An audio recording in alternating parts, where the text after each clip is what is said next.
मुंबई महापौर पदासाठी उमेदवाराची आज घोषणा होणार आहे। भारतीय जनता पक्षाकडून नेमकी कुणाला संधी मिळणार याकडे आता सर्वांचं लक्ष आहे। भारतीय जनता पक्ष महिला नगरसेवकांची जोरदार घोषणाबाजी यावेळी पाहायला मिळाली।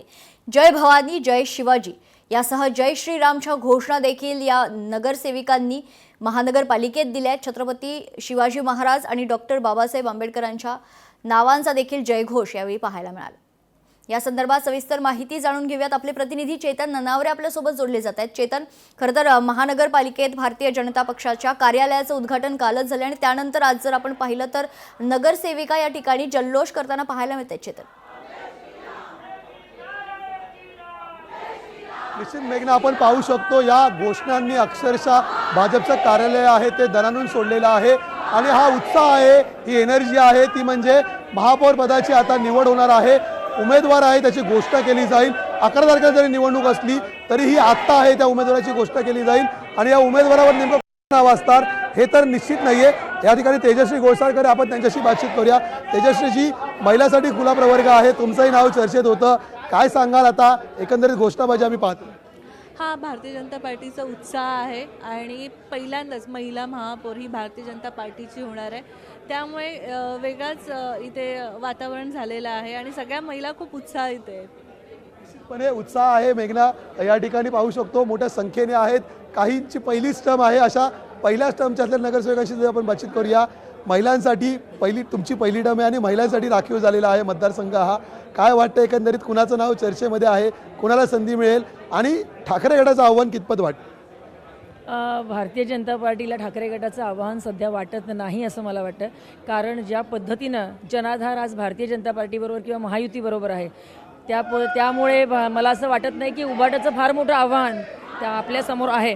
परंतु ज्यांना कुणाला, मी मागेही म्हटलं होतं एका इंटरव्ह्यूमध्ये की ज्या कुठल्या महिलेला मुंबई महानगरपालिकेच्या महापौरपदी विराजमान केलं जाईल ती महिला भारतीय जनता पार्टीची कार्यकर्ता हे प्रथम लक्षात घेतलं पाहिजे आणि ती महिला उत्कृष्ट कार्य करेल यात शंका नाही। निश्चितपणे निशा परुळेकर होत्या, या मागे ऋतू तावडे आहेत, त्यांच्या नावाची चर्चा सातत्याने घडते। राखी जाधव या ठिकाणी बसलेल्या आहेत, माजी गटनेत्या होत्या त्या राष्ट्रवादीच्या, त्यांनी आता भाजपमध्ये प्रवेश केला आणि भाजपच्या नगरसेविका म्हणून त्या निवडून आलेल्या आहेत। राखीजी, तुमचा दीर्घानुभव आहे, आत्ताची महापौर पदाची निवडणूक काय सांगते? जर समोरून ठाकरे गटाने उमेदवार दिला तर कितपत आव्हानात्मक वाटतं? नाही, मला नाही वाटत की आव्हानात्मक होणार आहे, कारण संख्येचा बळ या ठिकाणी असल्या कारणास्तव आणि प्रचंड आत्मविश्वास असल्या कारणास्तव मला असं वाटतं भाजपाचं या ठिकाणी महापौर होणार हे निश्चित आहे। निश्चितपणे त्यामुळे हा उत्साह आपण पाहू शकतो।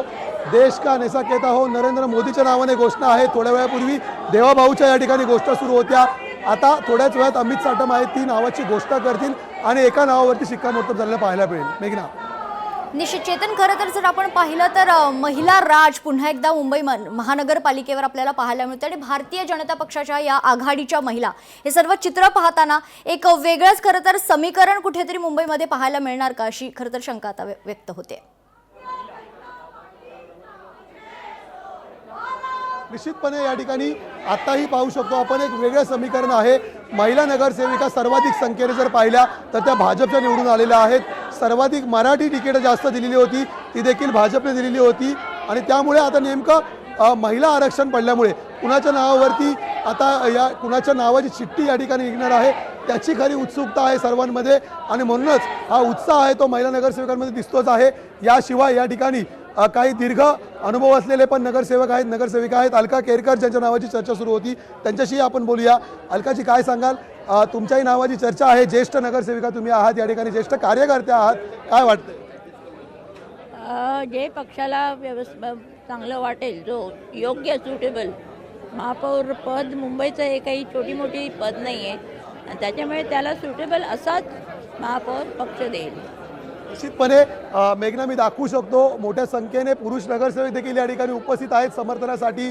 काही पहिल्यांदाच निवडून आलेल्या तरुण नगरसेविका देखील या ठिकाणी पाहायला मिळत आहेत आणि ज्येष्ठ नगरसेवक त्यांच्या सोबत आपल्याला मार्गदर्शन करताना पाहायला मिळत आहेत। त्यामुळे आता नेमकं कुठल्या महिलेला यापैकी संधी मिळणार, कारण खुला प्रवर्ग असल्यामुळे कुठल्याही जातीची कुठल्याही धर्माची या ठिकाणी जी नगरसेविका आहे तिला महापौर पदाची संधी उपलब्ध होणार आहे आणि भाजप नेहमीच एक वेगळं रसायन आपल्याला देताना पाहायला मिळालेलं होतं.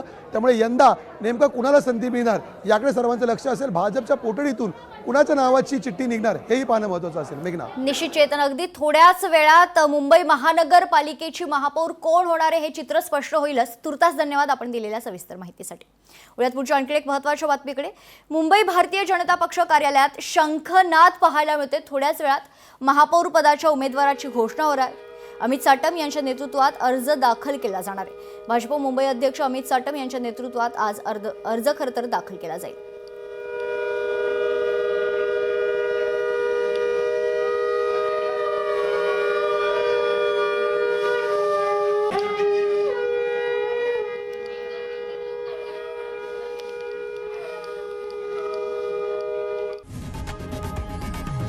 लोकशाही मराठी ऐका, पहा, जागरूक रहा.